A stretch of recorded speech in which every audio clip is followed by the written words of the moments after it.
जय जय श्री राधे श्याम। निताई गौर हरि बोल। ब्रज में दूर दूर से समस्त भक्त आते हैं। उद्देश्य एक ही है कि हमको राधा रानी के चरण में हमको शुद्धा भक्ति मिले, हम भी उपासना करेंगे।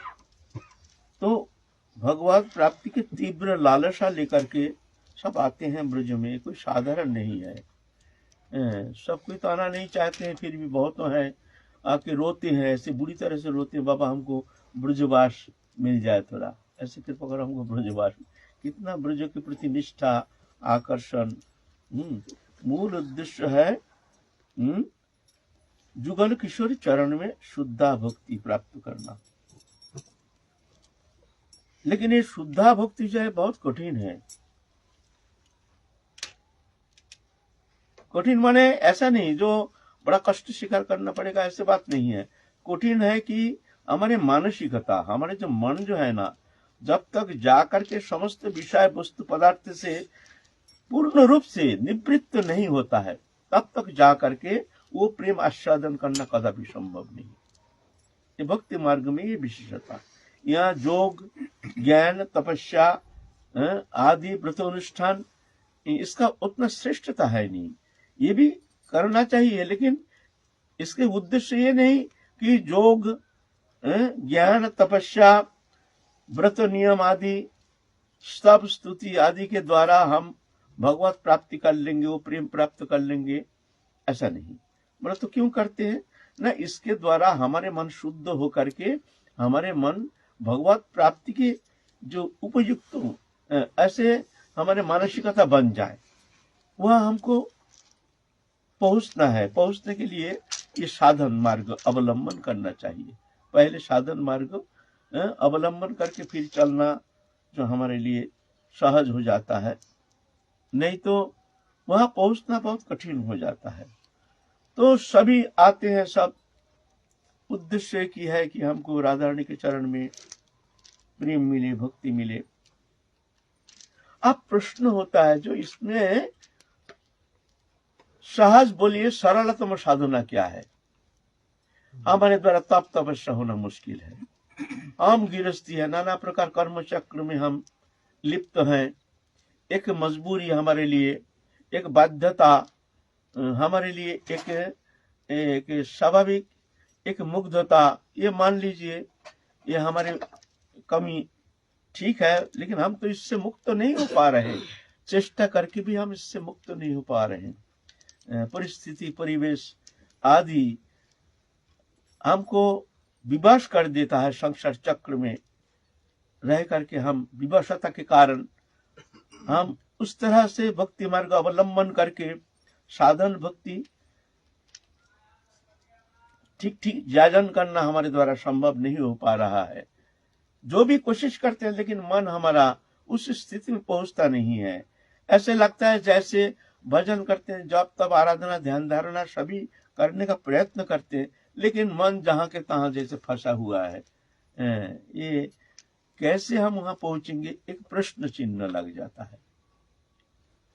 कठोर तपस्या करेंगे, पहले तो कलिजुग जीव तो अल्प बुद्धि, मंद भाग्या, जुपद्रुता, अल्प बुद्धि है, मंद बुद्धि है। जन्म से ही ऐसे परिवेश परिस्थिति जो कि हमारे मन भगवत चरण में संलग्न हो नहीं पाता है। चेष्टा करके भी हम भगवत चरण में मन को संलग्न कर नहीं पाते हैं। एक विवशता, मंद भाग्य, हमारा भाग्य भी खराब है।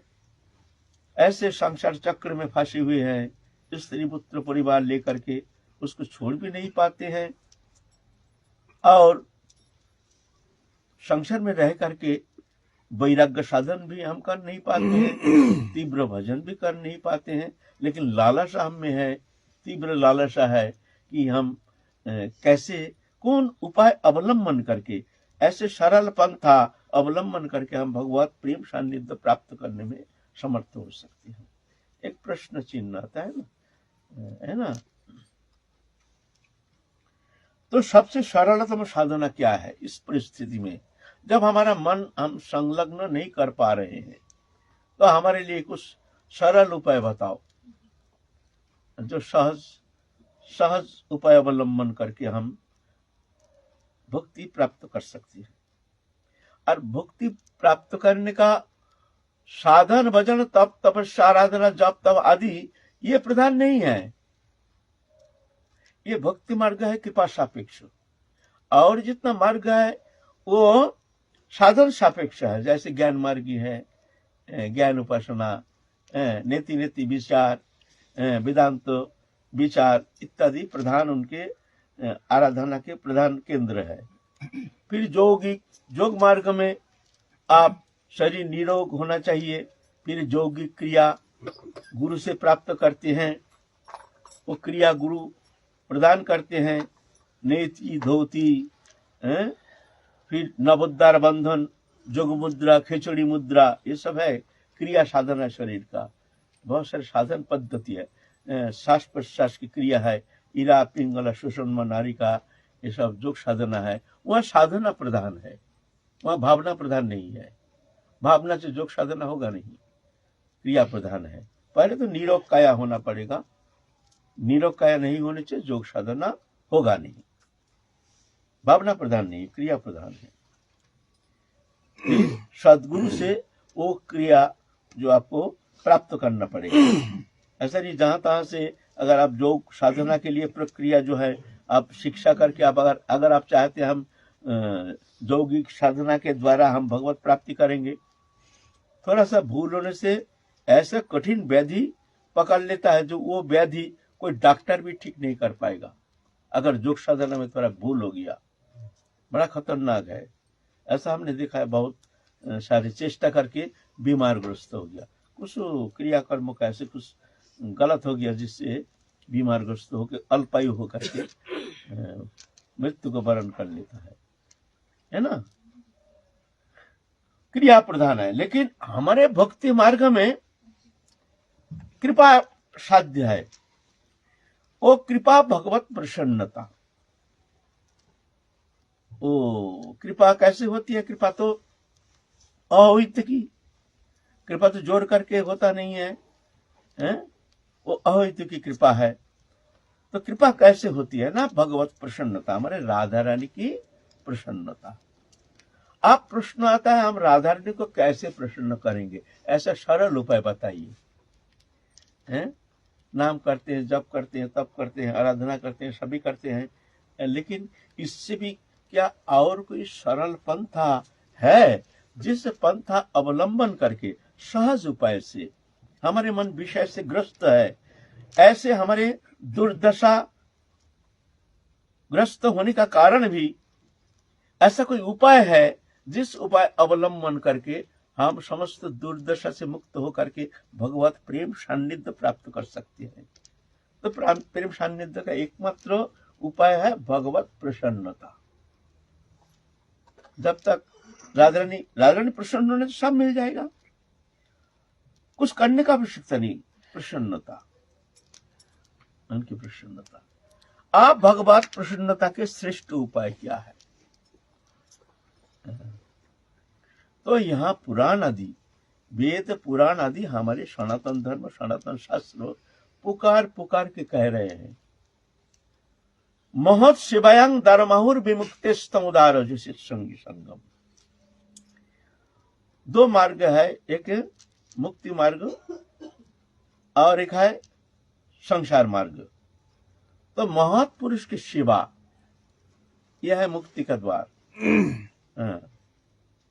और भोगोन्मुखी वृत्ति लेकर के संसार चक्र में भोग वृत्ति जीवन का उद्देश्य लेकर के जब हम भोगोन्मुखी होकर संसार चक्र में आनंद लेते हैं तो यह हमारे बंधन का कारण हो जाता है।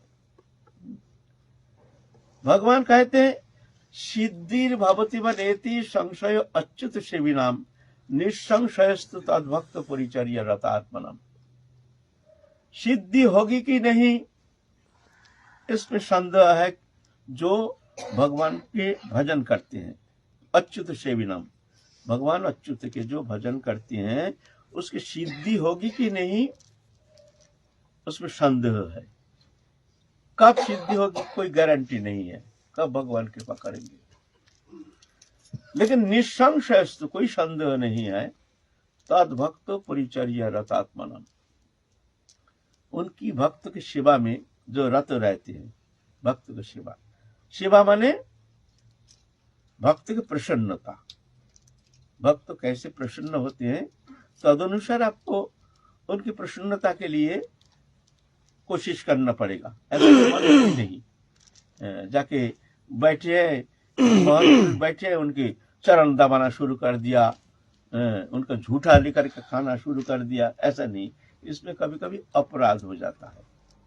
महापुरुष कैसे प्रसन्न होते हैं तो उस तरफ ध्यान रख करके उनकी प्रसन्नता संपादन के लिए आपको कोशिश करना पड़ेगा।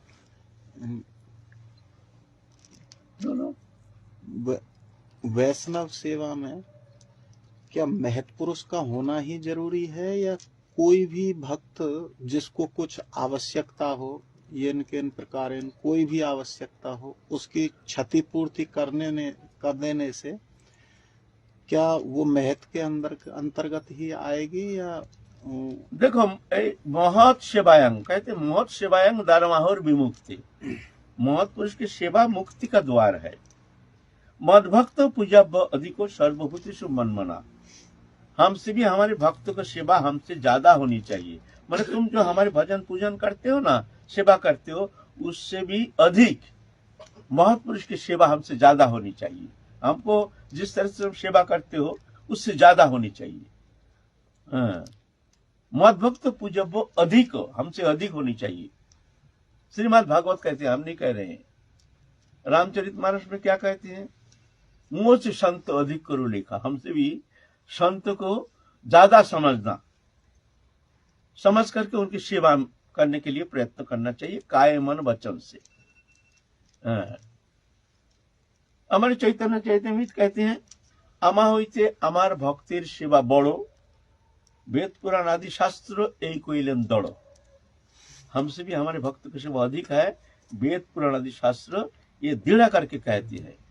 एक ही शब्द, भाषा अलग, भाव अलग, लेकिन यह है मूल हमारे जिष्ट समस्त शास्त्र सनातन धर्म समस्त वेदों का सार है। सबसे सरलतम पंथा है महत्पुरुष की सेवा।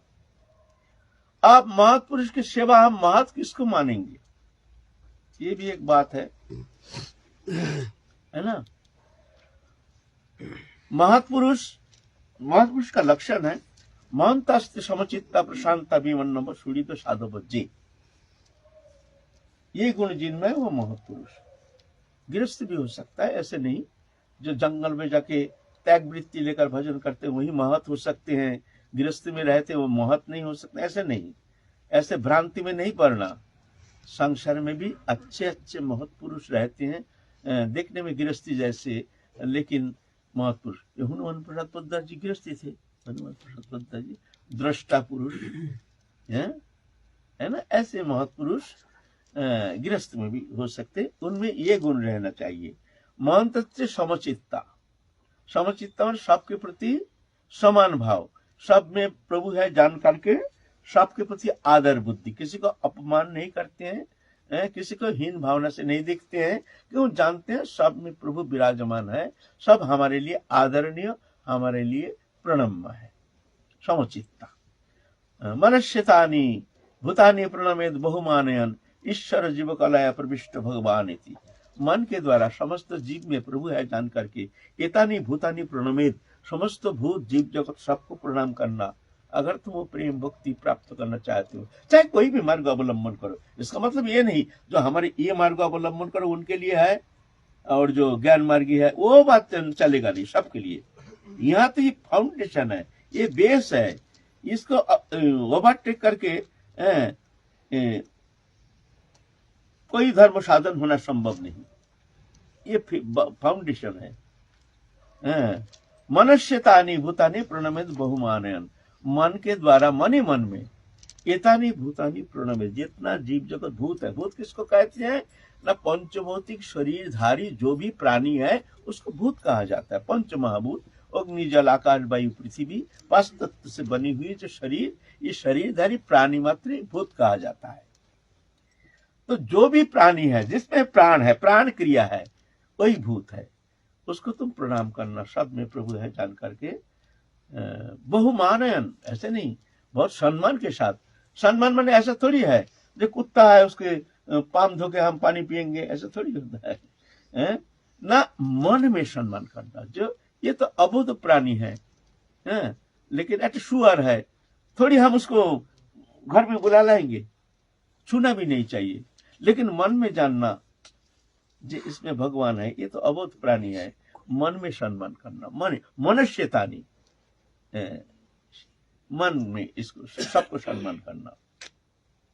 ईश्वर जीव कलाय प्रविष्ट भगवान इति, भगवान ये शरीर बना करके समस्त ये जो सत्ता है दृश्यमान, जो भी पंचभौतिक शरीरधारी जो भी प्राणी है, सब में प्रभु निवास करते हैं। ऐसे जान करके सबको श्रद्धा के सहित उनको प्रणाम करना चाहिए। ईश्वर जीव कलय प्रविष्ट भगवान इति। अथवा मांग सर्वभूतेषु भूतात्मनां कृतालयम अर्हय दान मानव्यम मैत्री अभिन्न चक्षुषा, श्रीमद् भागवत कहती है। अथवा मांग सर्वभूतेषु एक ही शब्द है, नाना प्रकार भाषा के द्वारा नाना प्रकार रूप से वर्णन किए हैं, बात एक ही है। समझाने के लिए, जीव को अच्छी तरह से समझाने के लिए तुम भजन करना चाहते हो, देखो पहले तुम्हारे जो भूल भ्रांति जहां पर तुम अटक जाते हो, वो पहले भूल को मिटाओ, ये फाउंडेशन है। तो कहते हैं जो सब में प्रभु इस तरह से निवास कर रहे हैं, अथमांग सर्वभूतेषु भूतात्मानां कृतालयम, सब जीव में कृत आलय, कृत आलय माने ये जो घर शरीर है ना, इसका कहते आलय, आलय। तो कृत बना करके, आलय माने घर बना करके, माने शरीर बना करके, उस शरीर में अनुप्रविष्ट मैं ही हूं। अथवा सर्वभूतेषु भूतात्मानां कृतालयम, कृत आलय बना करके मैं निवास कर रहा हूं। और है दान मानव्य मैत्री अभिन्न चक्षुषा, दान मान उपहार के द्वारा। बोले दान मान हम कुत्ता को भी हम दान मान उपहार करेंगे? बोले ऐसा नहीं, दान मान माने हृदय से उसको सम्मान करना। तुम्हारा कुत्ता, एक कुत्ता घर में घुस गया, थोड़ी हम उसको आदर करके घर प्रभु आ गए हैं डंडा दिखाएंगे, लेकिन साथ एक तो रोटी भी ले जाएंगे साथ, चलो चलो चलो बक बक, लेकिन हृदय से नहीं, एक दिखावा, कुछ है अबोध है। बाहर जाके प्रेम से 2 रोटी भी दे देना, वहां संकुचित नहीं कर होना चाहिए, ऐसे ऐसे भावना होनी चाहिए। भूतात्मानां कृतालयम और है दान मानव्य मैत्री अभिन्न चक्षुषा। मैत्री माने मित्र, मित्रता। मित्र किसको कहते हैं? जो जिसके सुख से सुखी, दुख से दुखी, ऐसे जो है उसको मित्र कहा जाता है। मित्र माने हमारे जो मित्र हैं उनके सुख से सुखी, दुख से दुखी हो जाते हैं, तो उसको मित्र कहा जाएगा। तो बोलते ऐसे सब जीव में मैं हूं जान करके मैत्री, मैत्री भाव रहना चाहिए।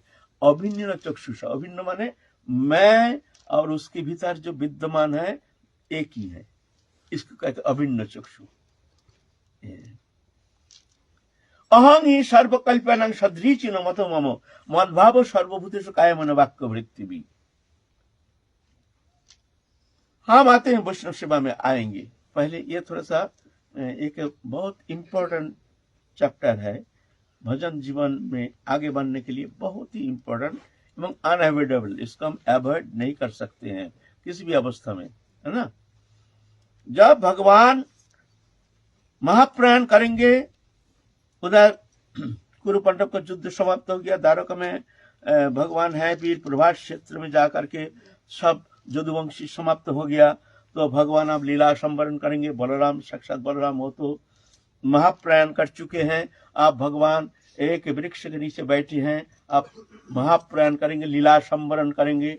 तो सब जान गए हैं मुनि ऋषि जो भगवान आप नित्य लीला में प्रविष्ट हो जाएंगे, तो समस्त मुनि ऋषि आकर के उनके श्रीमुख से कुछ वाणी सुनने के लिए आए हैं, जान गए हैं जो भगवान आप लीला में नहीं रहेंगे, आप वो नित्य लीला प्रवेश करेंगे।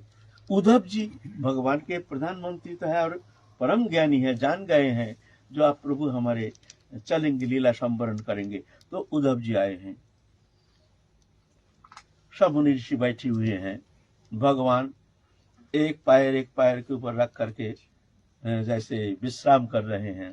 तो उद्धव जी भगवान से प्रश्न कर रहे हैं। यह है श्रीमद् भागवत महापुराण के एकादश द्वादश अध्याय, स्कंद अध्याय नहीं, स्कंद। हर एक प्रकार प्रश्न करते हैं, प्रभु आप ये विषय बताइए, ये विषय बताइए। तो भगवान कभी तो ज्ञान योग, कभी कर्म योग, कभी भक्ति योग, कभी कुछ योग, नाना प्रकार ये सब योग संबंध में भगवान कह रहे हैं। तो उद्धव जी और मुनि ऋषि जितना परिव्याप्त होकर के भगवान के श्री मुखनिश्चित वाणी श्रवण करने के लिए जो बैठे हैं, वो लोग चाहते हैं कि प्रभु के मुख से हमको सुने, जो प्रभु कहते ये श्रेष्ठ पंथा है। तो उद्धव जी तो परम ज्ञानी है, जानते हैं, तो कहते हैं प्रभु हम तो सुने हैं आपके श्रीमुख से ज्ञान मार्गो, योग मार्गो, हठ मार्गो, तंत्र मार्ग आदि, अष्ट सिद्धि नवनिधि, इस संबंध भी आपके श्रीमुख से हमने बहुत कुछ श्रवण किया। लेकिन एक प्रश्न प्रभु आप कृपा करके बताइए, ये जो पंथा जितना आपने बताए हैं भजन पद्धति, इसके अंदर श्रेष्ठता किसी मार्ग में है? अगर है तो हमको बताइए। तो उद्धव जी जानते हैं, लेकिन उद्धव जी की इच्छा जो भगवान के श्रीमुख से हम सुनना चाहते, सब कोई जानेंगे, जगतवासी जानेंगे जो भगवान की ये मत है, भगवान अपने मुख से कह रहे हैं ये मार्ग, ये पंथ श्रेष्ठ है। तो भगवान कहते हैं, भगवान तो बहुत ऐसे टेढ़े हैं ना, तो सब टेढ़े हैं, उनका सब बोलना भी टेढ़ा है, सब कुछ टेढ़ा है, सीधा बोलते ही नहीं, सीधा देखते नहीं, उनकी आदत ही ऐसे है। आप प्रेम करते हैं, सीधा नहीं मिलेगा आपको, टेढ़ा ही मिलेंगे। देखेंगे तो ऐसा देखेंगे, कभी ऐसा देखते ही नहीं, हाँ, कभी देखते हैं ऐसे देखेंगे, गोपी को देखेंगे सब ऐसे देखेंगे, और उसी में सब घायल हो जाती है। अच्छा बात है, ये कोई अगर सामने आ जाए तो टेढ़ा थोड़ी देख सकते हैं, आपको सीधा देखना ही पड़ेगा। हमारे सामने आ गया तो आप कैसे देखेंगे, आपको दिखना ही पड़ेगा सीधा। तो ऐसे हमारे इष्ट हैं, वो सीधा देखते ही नहीं, सामने ठाड़े हैं ना,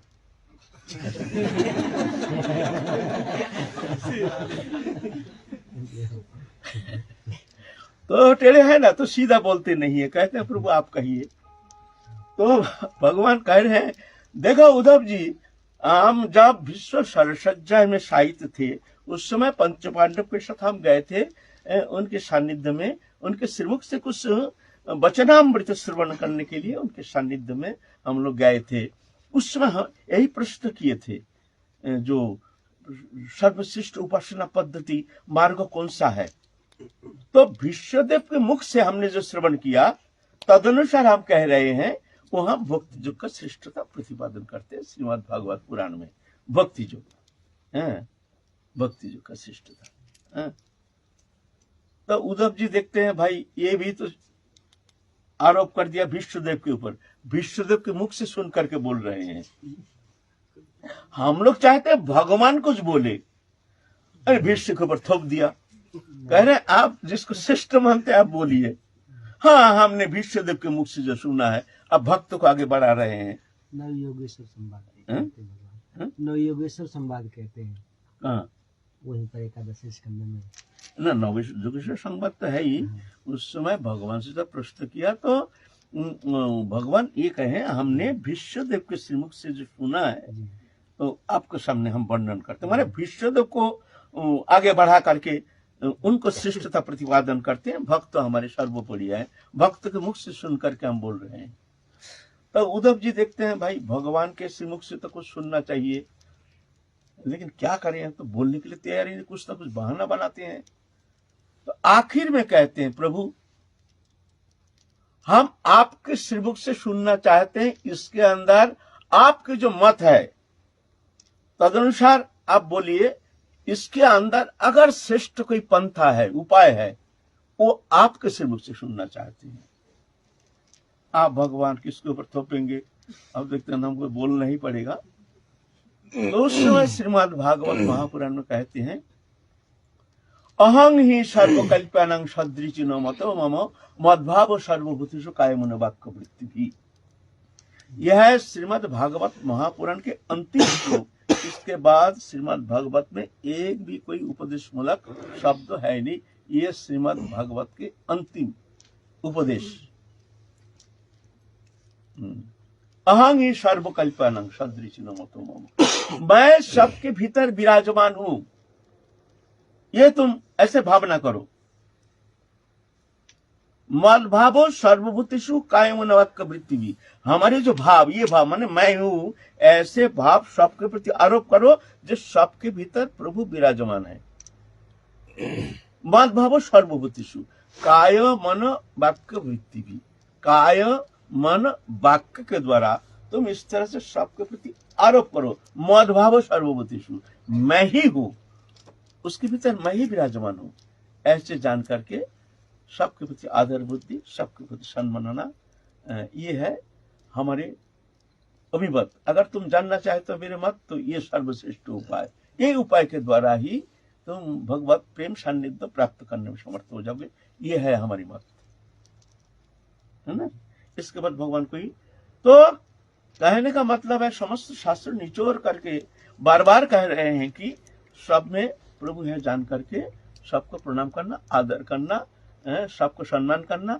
अगर मान लीजिए सब दुर्जन भी है, नाना प्रकार, हम जैसे बहुत सारे ऐसे हैं, तो क्या किया जाए? बोलता है ना, तुम्हारा अगर उनका दोष दृष्टि तुम्हारे सामने आती है तो उपेक्षा करना, दूर रहना, लेकिन हीन भावना से उनको नहीं देखना, ये बहुत नीच है, ये बहुत पापी है, घृणा दृष्टि से उनकी तरफ मत देखो, है ना, है ना। जैसे कोई पागल है, कोई गाली दे रहा है, उत्पटांग गाली दे रहा है, अश्लील गाली दे रहा है, तो आप क्या वो पागल को देख करके नाराज हो जाते हैं? न हीन भावना करते हैं, ये पागल है। ऐसा ही संसार में ये पागल खाना है, ऐसे जान करके उदासीन होना चाहिए, उसमें लिप्त तो नहीं होना चाहिए, रिएक्ट नहीं करना चाहिए। जो ये पागल है, उदासीन हो जाओ, उनका संग नहीं करना है, लेकिन मन में उनके प्रति अश्रद्धा नहीं होनी चाहिए, उपेक्षा करना चाहिए, लेकिन अश्रद्धा नहीं आनी चाहिए। यह है साधन पद्धति। तो हमारे कहना है, श्रीमद् भागवत पुराण में कहते हैं जो महत् सेवायं धर्माहुर विमुक्ति, समस्त जीव का अंदर आप सेवा के लिए कहते हैं महत् पुरुष। महत् पुरुष कौन है? महंतस्ते समचित्ता शांता नवो सूर्य साधव जी। महंतस्ते समचित्ता, समचित्ता का वर्णन हो रहा है इतना समय। जो समचित्ता क्या होता है? समचित्ता माने सबके प्रति प्रभु है जान करके सबके प्रति आदर बुद्धि, मन से, तन से नहीं, आदर बुद्धि लेकर के सबको सम्मान करना चाहिए, मन ही मन में, है ना, ऐसा होना चाहिए। तो महत्पुरुष कैसे होते हैं? समचित्ता, वो है महत्पुरुष। प्रशांता, प्रशांता माने किसी भी अवस्था में चित्त विक्षेप होता नहीं है। हमारा विक्षेप का कारण क्या है? हमारा विक्षेप का कारण है हृदय जो हमारा है ना, नाना प्रकार व्यवहारिक जीवन में ऐसे संलिप्त हैं कि व्यवहारिक विषय में कुछ कोई भी व्यवधान आ जाता है तो हमारे मन में बहुत चोट लग जाता है, हम उसको मानने के लिए तैयार नहीं होते हैं। अहंकार के कारण कोई ने कुछ कह दिया, उसमें हमारा चित्त विक्षेप हो जाता है। लेकिन ऐसे नहीं होना चाहिए। हमारे हृदय राज्य जो है, यहाँ पर सिर्फ हमारे ठाकुर जी है, हम है, या दुनिया के कोई वातावरण हम यहाँ प्रवेश करने नहीं देंगे। यह है महत्पुरुष। साधक जीवन में जो गृहस्थ में रहते उनके भीतर भी ऐसे भावना होनी चाहिए। कोई नुकसान हो गया, कुछ वस्तु समागम हो गया, कोई प्रियजन समागम हो गया, या कोई प्रियजन वियोग हो गया, उसमें विक्षिप्त तो नहीं होनी चाहिए। ये जगत का नियम है। आया तो हर्ष नहीं, गया तो विषाद नहीं। दुख अनुद्विग्न मना सुख विगत स्थितिया वितराग भय क्रोधा स्थित धीर मुनि रिच्यति। ऐसे होना चाहिए अंतर जगत में। तुम्हारे अंतर जगत जो है, यहाँ हम है, हमारे इष्ट हैं, यह दुनिया का कोई वातावरण हम प्रवेश करने नहीं देंगे, तो भी तुम्हारा चित्त विक्षेप होने का कोई संभावना नहीं। चित्त विक्षेप हो जाता है, भजन से हमारा मन हट जाता है, किसी ने कोई कह दिया, कोई वस्तु नष्ट हो गया, बस तुरंत चित्त विक्षेप, और वो विक्षेप के तरंग कई दिन रहता है। किसी ने एक शब्द कह दिया, बस भजनमाला लेकर ऐसा कह दिया, हरे कृष्ण ऐसा कह दिया, अच्छा देख लेंगे हम, क्या समझ लिया हमको, हरे कृष्ण। विक्षेप का कारण क्या है? विक्षेप कारण तुम्हारे भीतर अज्ञान जो अहंकार है ना, ये दरवाजा बंद करना पड़ेगा। दरवाजा हमारे जो नवोद्धार है बंद करना पड़ेगा। यह हृदय राज्य जो है, यह सिर्फ हमारे ठाकुर जी और हम है, यहाँ किसी का अनुप्रवेश नहीं। ऐसा भावना लेकर के एक शरीर को रखो संसार में, और अंतर जगत में जानो तुम हो, तुम्हारे इष्ट है, राधा रानी है, ऐसा भावना लेकर रहोगे तो कोई चिंता नहीं। तो प्रशांतता, उसको कहते हैं प्रशांतता। किसी भी अवस्था में जिसका चित्त विक्षेप होता नहीं, कोई वस्तु समागम में मन रिष्ट नहीं होता है, और कोई वस्तु नष्ट होने से उसका कष्ट नहीं होता है। क्यों? ये दुनिया का मेला मैं हूं अकेला, लेना ना देना मगन रहना, ऐसे भावना, ये भावनात्मक क्रिया होनी चाहिए। भजन एक भावनात्मक, भजन एक क्रिया नहीं। हम लोग क्रिया में ज्यादा इंपॉर्टेंस देते हैं, नहीं, भावना में इंपॉर्टेंस देना चाहिए। और उस भावना में अनुप्रवेश के लिए चाहिए अंतर जगत के ऐसे प्रशांति, प्रशांतता, माने किसी भी अवस्था में चित्त विक्षेप नहीं होना चाहिए। कोई मर गया, हमारा क्या गया, हमारे साथ आया था, हम तो आने का बाद ही तो संयोग हुआ है, तो ऐसे ही जाएगा एक दिन, हम भी जाएंगे, ये शरीर भी एक दिन छोड़ के हमको भी जाना पड़ेगा, तो क्या हुआ, जाने दो, गया ना, हाय हाय हमारा फलाना गया, हम तो गया ना। कठिन है। बोले आप बोलेंगे तो आप तो साधु हैं, आप तो चूल्हा चेला चेली कुछ है नहीं, बेटा बेटी तो कुछ है नहीं, संसार है नहीं, आप तो ऐसा कहेंगे। आप जाके देखिए संसार में रह करके, तब पता चलेगा है? लेकिन देखिए, अगर वहां जाना है तो आपको इस मार्ग अवलंबन करके ही आपको चलना पड़ेगा। अगर जाना चाहते हैं प्रशांतता, संसार में ऐसा है, होगा, ये तरंग, तो अंत जगत जो है वहां जानना चाहिए, यहाँ हम है, हमारे इष्ट है, यहाँ बाहर की कोई वातावरण यहाँ प्रवेश करना नहीं चाहिए। या तो ठोस बनो या पोल बनो। ठोस बने जानते हैं, हम लोग कान में श्रवण करते हैं, श्रवण करके समस्त विक्षेप जो है उसका कारण है श्रवण इंद्रिय। कोई ने कुछ कह दिया, बस उसको भीतर में हम घुसा लिया। तो ठोस बनो, ठोस बनो माने कोई शब्द तुम्हारे भीतर प्रवेश करता ही नहीं। और पोल बनो, या सुनो यहां से तो यहां से निकाल दो, है ना, यह पोल, या तो ठोस बनो या तो पोल बनो। ठोस बनो माने हमारा सुनता ही नहीं, हमारे भीतर प्रवेश करता ही नहीं, क्या हुआ क्या नहीं हुआ। और पोल माने हाँ सुन लिया, यहां से निकाल दिया। लेकिन हम लोगों को जो हो गया उल्टा, एक तरफ ठोस एक तरफ पोल। वो कैसे, माने इधर तो कान बंद है, इधर खुला है, यहाँ से घुसता है, वो निकलने का जगह नहीं मिलता, पेट में चला जाता है, और बुर बुर बुर बुर बुर बुर करके निकल जाता है, विक्षेप आ जाता है। ये कारण है, एक तरफ ठोस है एक तरफ पोल है, झमेला हो गया वहां। इसीलिए दुनिया का मेला महुआ अकेला, ये संसार, ये क्षेत्र है, यहाँ मेला है, ये मेला में हम ना जाने कितना जन्म इस तरह से शरीर बदल बदल करके हमने संसार चक्र में घूम रहे हैं। आज के गोल्डन अपॉर्चुनिटी, सुंदर एक समय मिला है, अवसर मिला है हमको, प्रभु ने कृपा करके मानव तनु प्रदान किए हैं। अभी भी अगर इसको आप गंवाएंगे ना तो बड़ा भारी कीमत चुकाना पड़ेगा। इसीलिए थोड़ा कोशिश तो करना ही पड़ेगा। अगर चलना है तो आपको तो कोशिश करना ही पड़ेगा ना। तो महंतस्थ समचित्ता प्रशांता, यह है प्रशांता।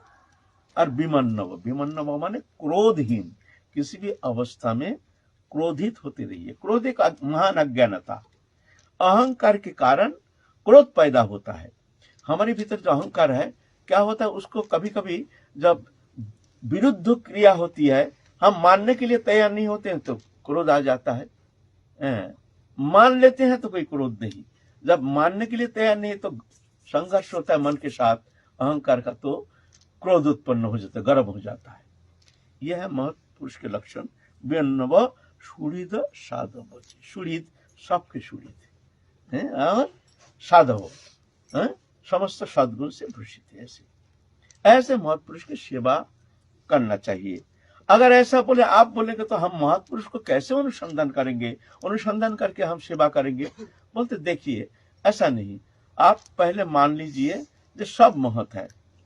मान लीजिए वृंदावन आए हैं, आपको सेवा करने की इच्छा, कौन महत् है, किसका सेवा करेंगे, ऐसा विचार करने में वहां तो समझना पड़ेगा जो सभी महत् है। यहाँ जो वृंदावन वासी है सब महत् है। आपको अगर सेवा करने की इच्छा है तो ऐसे भावना कर करना पड़ेगा। आपके द्वार पर जब आएंगे तब तो जाकर के आप ऐसी भावना लेकर के आपको सेवा करना पड़ेगा। ऐसे सेवा करना पड़ेगा। वहां कोई भेदभाव देखना ही है नहीं। प्रभु इसी स्वरूप से, ऐसे स्वरूप से हमारे पास आए हैं, इसीलिए हम ये भावना लेकर सेवा करें कि प्रभु हमारे द्वार पर आए हैं। मान लीजिए आप 100 साधु सेवा कर रहे हैं, उसके अंदर एक आदमी महत् हो जाएगा तो आपको महत् सेवा का फल मिल जाएगा। इसलिए विचार नहीं करना चाहिए, विचार करने से उल्टा हो जाता है ना। विचार नहीं करना चाहिए, है ना। सभी हमारे लिए पूर्णम है, आदरणीय है। ऐसे भावना लेकर श्रद्धा के साथ सेवा करना चाहिए। और कुछ कुछ स्थान है जहां महत् सेवा का फल मिलता है। वो है कौन स्थान? मान लीजिए गौ सेवा, गौ सेवा करने से महत् सेवा का फल मिलता है। 2 नंबर है वृद्ध, वयोवृद्ध, कोई देखने वाला है नहीं, भजन करता नहीं है लेकिन कोई दिखने वाला है नहीं, बहुत असहाय है, बहुत दुखी है। ऐसे वयोवृद्ध असहाय कोई जीवात्मा, उनकी सेवा करने से महत् सेवा का फल मिलेगा। और एक है बीमारग्रस्त, बहुत बीमारग्रस्त, लेकिन कोई देखने वाला है नहीं, बहुत कष्ट पा रहा है ना। तो उस स्थिति में आप अगर ऐसे बीमारग्रस्त उनकी सेवा करेंगे तो उनके भीतर भगवान है ना, महत् सेवा का फल मिलेगा। ऐसे कुछ क्षेत्र है जहां महत् सेवा का फल मिलता है। महत् सेवायां दानमहर विमुक्ते स्तमोदार संग संगम। आप सेवा, महत् पुरुष की सेवा, सेवा बहुत कठिन बात है। ऐसे थोड़ी है महत् पुरुष का थोड़ा सा खिला दिया, पिला दिया, 10 रुपया दक्षिणा दे दिया, महत् सेवा ऐसा थोड़ी सहज है, कठिन है, बहुत कठिन है। और विशेष करके वृंदावन में साधु सेवा, संत सेवा तो बहुत कठिन है, बहुत कठिन है, सुकठिन है। महत् सेवा, वैष्णव सेवा जो है, इसका 9 उपकरण है। 9 उपकरण। पहले तो एक दीनहीन होकर के आपको भावना लेके आपको सेवा करने के लिए प्रयत्न करना चाहिए। जो हम सबसे अयोग्य हैं, ये सब हमारे सामने आए हैं, सब प्रभु के कृपा पात्र है ना। तो हमारे सेवा के उद्देश्य है प्रभु प्रसन्न हो जाए, और कुछ हमारे संकल्प नहीं है। जो ये नहीं जो हम सेवा करते हैं हमको परमार्थ मिल जाए, हमको ये मिल जाए, भक्ति मिल जाए, ऐसा नहीं। हमको कुछ चाहिए नहीं। तो क्या चाहिए? हमको ये चाहिए जो हम सेवा करते हैं, सेवा करना चाहते हैं, तो सेवा करने का भी अधिकार हमारा है नहीं ना। प्रभु कृपा करके हमारे पंचभौतिक शरीर के द्वारा प्रेरणा देकर उनकी सेवा करा रहे हैं, इसीलिए हम धन्य है, अपने को धन्य मानते हैं। सेवा के उद्देश्य है प्रभु की प्रसन्नता। हे प्रभु, इस सेवा में अगर कुछ फल है तो तुम प्रसन्न हो जाओ, बस। ये सर्वोत्तम है। देखना ही नहीं है कौन है साधु, कौन है ढोंगी है ना, क्या है, नहीं। सब हमारे सब प्रणम्य है, आदरणीय है जान करके बड़े विनम्रता के साथ प्रभु करा रहे हैं, ये भावना लेकर के प्रभु के प्रसन्नता संपादन के लिए हम सेवा कर रहे हैं। प्रभु हमारे द्वारा करा रहे हैं, हम भी नहीं कर रहे हैं, हमारे द्वारा ऐसे भावना लेकर करने से उसका फल है वो प्रेम भक्ति, है ना। तो सेवा के 9 उपकरण है। मान लीजिए आपके द्वार पर संत आया है, पहले उल्लास, ओ हो हमारे द्वार पर संत आया है, आज देखो हमारे शुभ दिन, आज हमारे मंगलमय दिन है, हमारे द्वार पर संत आए। हम लोग तो दुर्भागा है, वृंदावन धाम में कितने कितने संत आते हैं, सब उसके एक साधारणीकरण कर लिया। साधु आता है, दुर्भागा है हम जो इसके साधारणीकरण कर लेते हैं। सब साधु है, आया है, साधु बैठा कि नहीं बैठा, बैठने दिया कि नहीं, कुछ हिसाब नहीं, कुछ खबर नहीं, साधारणीकरण हो गया ना। इसमें तो सेवा तो दूर की बात है और अपराध होता है। ना जाने कौन महापुरुष आकर के अनादृत होकर के लौट के चले जाए, तुम क्या जानते हो। इसलिए ऐसा नहीं, बड़े आदर के साथ उनको सम्मान करके उनको आसन दो, फिर उनकी सेवा करने के लिए प्रयत्न करो। पहले उल्लास, आहा हमारे द्वार पर संत आए हैं, फिर आवाहन, आइए आइए आइए महाराज आइए, हमारे अति सौभाग्य देखिए, कृपा करके आप हमको पवित्र करने के लिए आए हैं हमारे द्वार पर महाराज, हमारे प्रति आपकी असीम कृपा, अहित की कृपा, आइए महाराज। तब उल्लास, आवाहन, आवाहन के बाद आसन, बैठिए, बैठने के लिए उनका आसन दो। आसन के बाद पानी, महाराज थोड़ा दूर से पानी पी लीजिए, थोड़ा सा पानी पिए ना पिए वो अलग बात है, सिर्फ वस्तु से ही सेवा होती नहीं है। एक वचन जो है ना, वचन का भी एक सेवा के प्रधान अंग होता है वचन। ऐसे सुंदर वचन के द्वारा तुम कुछ नहीं कर सकते हो, लेकिन सुंदर वचन, मीठी वचन के द्वारा उनका हृदय को प्रसन्न कर दो, तृप्त कर दो, ये भी बहुत भारी सेवा होती है। हम लोग कभी कभी मानते हैं तो आया है, बैठने दिया, बस प्रसाद दिया, 56 भोग, वो कब चला गया, हम भी अपने मस्ती में खूब साधु सेवा कर लिया। साधु आया है द्वार पर, ए बाबा उठो उठो उठो, पीछे आना पीछे आना, आओ वहां बैठिए, आप वहां बैठिए, ए लाओ वैसे एक अवहेला। एक दिन एक महाराज बैठे, हम जैसे एक महाराज बैठे हैं, सब भक्त मंडली उनसे बात कर रहे हैं, सब शेठानी आए हैं, बात कर रहे हैं। इतने में 2 प्यासे साधु आए हैं, बहुत प्यासे, गर्मी में आए हैं। महाराज थोड़ा सा पानी पिला दीजिए, थोड़ा पानी मिलेगा? हाँ हाँ मिलेगा मिलेगा, ए पानी लाओ, साधु को पानी पिलाओ। हाँ हाँ, तब फिर बात करना शुरू कर दिए हैं, आप बैठिए, हमारे आदमी आ रहा है, आपको पानी पिला देंगे। फिर बहुत समय बैठे हैं, पानी नहीं। महाराज थोड़ा पानी मिलेगा, बहुत प्यासे हैं। हाँ हाँ, कौन हो, इनको पानी पिलाओ, जल्दी पिलाओ, हमारे आदमी आ रहा है, अभी पिलाएंगे। फिर बात करने लग गए हैं। ये 3 बार कहते हैं, महाराज पानी हो तो थोड़ा सा व्यवस्था कर दीजिए, नहीं तो हम लोग चले। अरे नहीं नहीं मिलेगा, आ रहा है, अब जल्दी पानी लाओ, हमारे आदमी आ रहा, पानी पिलाएंगे। तो 2 साधु कहते, महाराज 2 मिनट के लिए आप ही आदमी बन जाइए ना।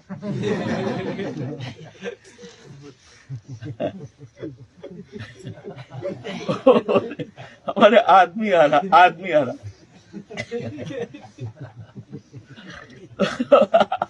आदमी आ रहा, आदमी आ रहा, बोलते महाराज 2 मिनट के लिए आप ही आदमी बन जाएगा। तो यह है हम जैसे साधु का, ये साधु सेवा, इसमें अपराधी होता है। ये साधु सेवा ऐसे नहीं, पहले तो उल्लास, फिर जाके आवाहन, फिर आसन, आसन के बाद पानीय, पानीय के बाद परिचय, आप कहाँ से आए हैं, कैसे, एक वाणी के एक सुंदर मिठास, मीठी वचन के द्वारा उनके हृदय को प्रसन्न, तृप्त कर दो। इतना तो करो, कुछ तो दे नहीं सकते, थोड़ा मीठी वचन। हम तो समाज जीवन में कितना लोग से मिलते हैं, जुलते हैं, ये खराब आदमी उन्हें मुंह घुमा लेते हैं। अरे कौन खराब है, तुमसे क्या लेना देना है। अगर तुम प्रेम रखते हो ना एक दुर्जन से, वो दुर्जन ना जाने किस वक्त तुम्हारा बहुत काम में आ सकता है, ये नहीं समझना है ना। इसीलिए हर समय सबको प्रसन्न करने का एक वाणी के प्रयोग के द्वारा सबको चित्त को प्रसन्न, इसमें कंजूसी नहीं करना। धन जन कुछ तो दे नहीं सकते हो, कुछ खिला पिला नहीं सकते हो, तो अपना भोग इंद्रिय में ही तुम लिप्त हो, थोड़ा सा मीठी वचन देने में भी तुम्हारे कंजूसी, तुम देखते हो ये खराब आदमी है, मुंह घुमा लेते हो, ऐसे नहीं। मीठी वचन एक सेवा है ना। तो मीठी वचन के दौरान परिचय, परिचय होने के बाद उनके रहने का, अब बैठी, ये रूम है, मैं यहाँ जगह, यहाँ आसन लगाई। उसके बाद सेवा, आपकी जितने सामर्थ्य है उनको खिलाना पिलाना, ये सेवा। अच्छा, सेवा के बाद आप महाराज जाएंगे तो उनके विदाई, तुम्हारा सामर्थ्य हो तो जैसी हो कुछ पैसा कौड़ी कपड़ा लत्ता हो तो अच्छा है, नहीं तो मीठी वचन के द्वारा जो महाराज हम तो ऐसे दुर्भागा हैं, हमारे सामर्थ्य तो कुछ है नहीं, मन तो करता है बहुत कुछ आपको सेवा के लिए मैं प्रदान करूं, लेकिन हम दुर्भागा हैं। अच्छा महाराज, फिर अनुगमन पीछे पीछे, अच्छा महाराज ठीक है, ऐसे ही कभी कृपा करके आप आए हैं, ऐसे ही कभी हाँ, आप इधर आ जाएंगे थोड़ा कृपा करके, तो हमारे यहाँ आकर के आपके चरण रस दिखे, हमको धन्य कर दीजिए महाराज, ये विदाई। ऐसा होता है सेवा, है ना। सेवा इतना साहस दीजिए। हम तो पहले तो विचार में अटक जाते हैं, विचार माने देखने में तो ऐसा लग रहा खड़िया खड़िया, ये तो बढ़िया साधु तो लगता नहीं है, तो भजन भजन नहीं करता है। फिर प्रसाद पाने बैठे हैं, इस साल 8-10 रसगुल्ला खा गया।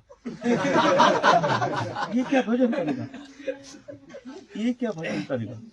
अरे हम गिन रहे हैं 10 रसगुल्ला खा गया, ये भजन करते ही भजन नंद दिया है ऐसे। तो हम लोग अटक जाते हैं यार। सेवा बहुत कठिन बात है ना, सेवा बात।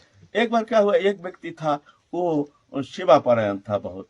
क्या करते थे, रोज रसोई करके पहले रास्ते में जाकर के कोई संत मिल जाता है तो उनको बुला के लाते थे, उनकी सेवा करके फिर जाकर के वो प्रसाद ग्रहण करते थे, उनके नियम था, ऐसे संत प्रेमी था। एक दिन रसोई करके भोग लगा करके बाहर गए हैं, रास्ते में एक भी संत मिला नहीं। तो उनके नियम है, संत सेवा बिना वो प्रसाद ग्रहण नहीं करते हैं। तो देखते हैं एक संत आ रहे हैं, देखने में तो संत जैसे, संत का क्या केश है, दाढ़ी है, सुश्रु दाढ़ी है ना, पोशाक भी ऐसे ही बाबा जी जैसे, कंधे में एक झोला है, तो संत जैसे ही तो लगता है। अच्छा ठीक है, कोई बात नहीं, चलो इनके लिए चलो महाराज, कृपा करके हमारे वहां थोड़ा प्रसाद ग्रहण कीजिए, चलिए। तो आए हैं और महाराज कोई बातचीत नहीं, सीधा बैठने दिए हैं, आसन दिए, बैठ गए हैं, झोला रखे हैं, प्रसाद दिए हैं। प्रसाद देने से ही वो मिला मुला करके ऐसे करके, हाथ धोया नहीं, बोले क्रियाकर्म करते ना ऐसे ऐसे साधु लोग, थोड़ा से यहाँ से लेते हैं, थोड़ा यहाँ से लेते हैं, थोड़ा पानी, क्रियाकर्म है ऐसे घुमा फिरा के नाना प्रकार और कुछ नहीं किया। अरे ये कैसे साधु है भाई, ये तो जैसे हाथ भी धोया नहीं, मुंह भी धोया नहीं, पाम भी धोया नहीं, बैठ करके खिचड़ी बना लिया और ऐसे कपा कप खाना शुरू कर दिए। ये आज तो हमारा बेकार हुआ, आज हमारा निमंत्रण बेकार गए, तो संत नहीं है, मन खिन्न हो गया।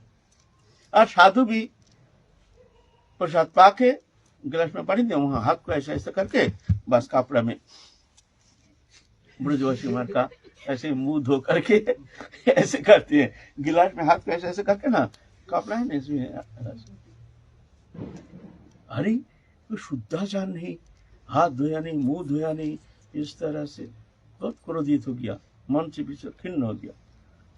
महाराज एक निवेदन है, बताइए, अच्छा ये बताइए आपकी साधु हैं, आप साधु हैं? बोले बड़ी विचित्र बात आप करते हैं, क्यों ऐसा प्रश्न क्यों कर रहे हैं? ना हमने साधु समझकर आपको हमने निमंत्रण दिया, लेकिन बोले आप हमको पहले क्यों नहीं कहा आप साधु हैं? अब तो ऐसा शब्द नहीं कहा, आपने हमको बुलाया, प्रसाद पाइए, हम प्रसाद पाए हैं। अब ये शब्द कहां से आ रहा है, आप साधु हैं? अभी कह रहे हैं हम आप साधु हैं। ऐसा संत सेवा नहीं होता है। देखो इस संसार में एकमात्र भगवान है, वही सेवा करते हैं, और कोई मनुष्य के द्वारा एकदम शुद्ध सेवा भावना लेकर के सेवा करना कदापि संभव नहीं है। देखिए भगवान समस्त जीव जगत को, समस्त प्रकृति संपदा, समस्त सृष्टि वस्तु पदार्थ सभी जीव जगत के लिए भगवान ने रचना की है, उनके जीने के लिए, अपने लिए नहीं।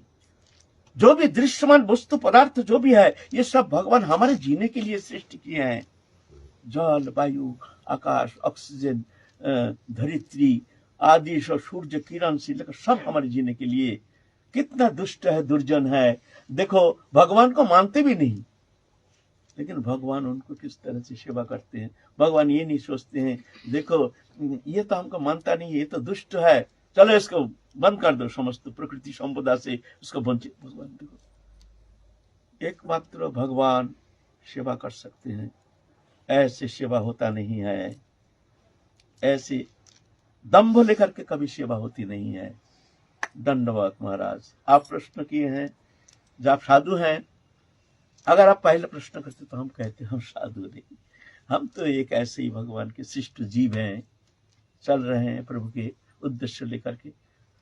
जान गए हैं जी एक जन परमहंस था, परमहंस था, है ना, कौन पहचानेगा संत, चेहरा देख के तो की हो गया। हा हमारे द्वार पर आए परमहंस उच्च कोटि के ऐसे बहुत पुरुष आए हैं, लेकिन हमारे अज्ञानता के कारण हमने उनकी कृपा से वंचित रह गया, और जो भी थोड़ा सा सुकृति वो भी हमने नष्ट कर दिया। तो संत सेवा उतना सहज नहीं है। अपनक हीन ज्ञान अयोग्यता बुद्धि, इसी में ही प्रेम, इसी में सर्व सिद्धि। ऐसे विनम्रता दीनता जब तक हृदय में आकर के प्रभु की कृपा से जब ऐसे विनम्रता नहीं आती है, तब तक जाकर के संत सेवा कठिन हो जाता है। तो महत् सेवायं धर्महुर विमुक्ति। आज हमारे कथा संपूर्ण हुआ नहीं, थोड़ा और बाकी रह गया। कल हम लोग इस विषय में थोड़ा आलोचना करेंगे। जय जय श्री राधे। बोलिए सतगुरुदेव भगवान की।